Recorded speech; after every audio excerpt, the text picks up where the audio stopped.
Hello, friends, and welcome back to Bay Area Housewife of True Crime. Today, we are going to be diving into the case of Aunt Diane. What was wrong with Aunt Diane? It is an infamous case. The first time I heard about this case was when I watched a documentary called There's Something Wrong with Aunt Diane on HBO. On July 26, 2009, Diane Schuler was a 39-year-old driving a red 2003 Ford minivan with her 2-year-old daughter Erin, 5-year-old son Brian, and her three nieces, her brother's daughters, 5-year-old Katie, 7-year-old Allison, and 8-year-old Emma. At 1:30 p.m., Diane suddenly started driving in the wrong direction on the Taconic Highway in Mount Pleasant, New York.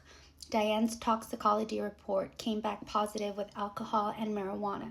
Her family denies she used drugs or alcohol and had the toxicology report and DNA test retested, confirming the same results as the original. The morning of the accident, she and her kids and nieces left a campground in Parksville, New York. She borrowed her brother's van. A campground owner, as well as her family, reported Diane appeared to be sober when they left. They were heading back home to West Babylon, Long Island. They stopped at a McDonald's for breakfast and cousin playtime.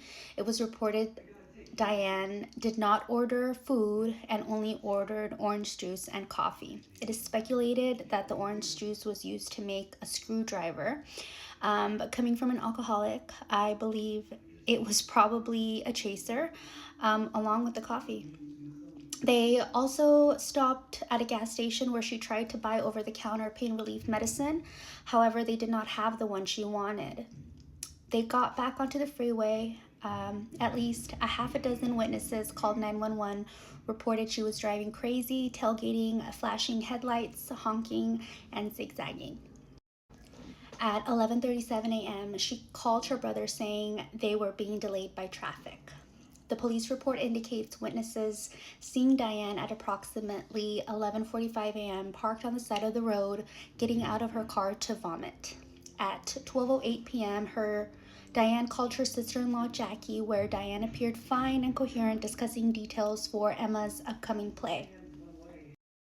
At 1 p.m., Diane called her brother, at which point his 9-year-old daughter Emma asked to speak to her mother and says the infamous line, "There's something wrong with Aunt Diane."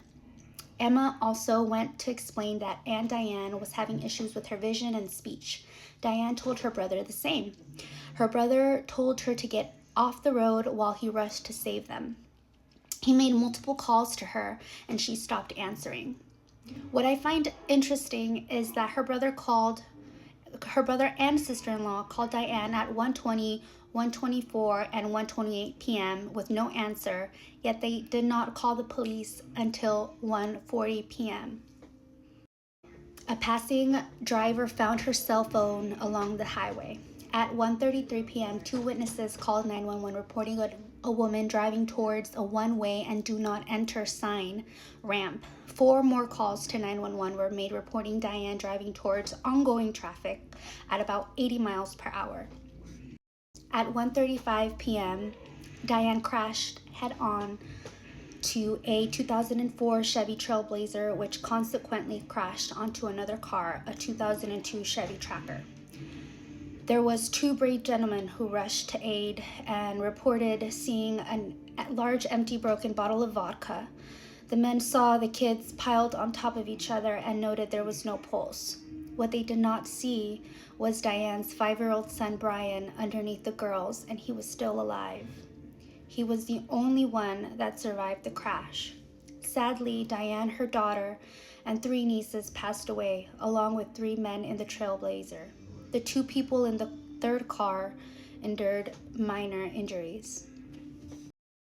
The toxicology report confirmed an alcohol level of 0.19 and high levels of THC. Diane's husband has publicly stated denial she was heavily intoxicated at the time of the crash. Like I previously mentioned, the gas station clerk and campground owner both have also publicly stated that she wasn't drunk or she didn't appear drunk. Okay, so now we're at the part where I have questions, theories, opinions. Like I've said before, these are my own personal opinions, my thoughts, my questions. These are not facts. Facts, this is just what I think. Okay, so first of all, why was Diane's husband out of the loop that hazardous hour leading up to the fatal crash? More importantly, why didn't Diane's husband himself not touch base with Diane on his own? With the knowledge she was driving a minivan full of 5 small children during the 4 hours since they'd left the campsite. The trip itself should have only taken 2.5 hours. Diane, like most humans, had childhood trauma. When she was 9, her mother was rumored to have run off with a married neighbor, abandoning her and her 3 brothers. At the time of the accident, Diane was working as an accounts and billing executive at Cablevision with the reported salary of $100K a year. Could this have been a murder-suicide? Her friends had alluded to problems with her marriage, stress at work, and being overwhelmed at home, mostly solo parenting as her husband worked nights as a security guard. Did her deep-rooted childhood abandonment trauma, which she had not sought out real therapy for, unfold after that last phone call with her brother ended? Did her knowing her cover of The Perfect Woman was blown and that made her spiral? It's crazy to me how Diane could have been so drunk and stoned that she ignored the pleas and cries in the car with 5 small children. I have 1 daughter, and I feel overstimulated most of the time. There is speculation that Diane was suffering from a painful tooth abscess and turned to weed and vodka as a way to temporarily self-medicate on the stressful drive home.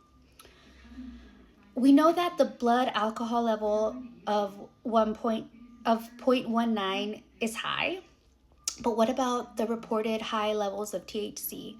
The toxicology report indicates 1,638 ng/ml THC in her urine. I wonder what that equates to. Was it in the form of a garden gummy, a doinker, perhaps Pendulums, I don't think were a thing back then. I don't know. We've reached the end of the video. Thank you so much for coming down the rabbit hole where I currently live. As always, I accept and respect your opinions. If you'd like a copy of my references, please feel free to email me at yayareahousewife.com. I'm sorry, yayareahousewife@gmail.com, and I'd be happy to send you my notes. Thank you, and I'll see you in the next video. Bye!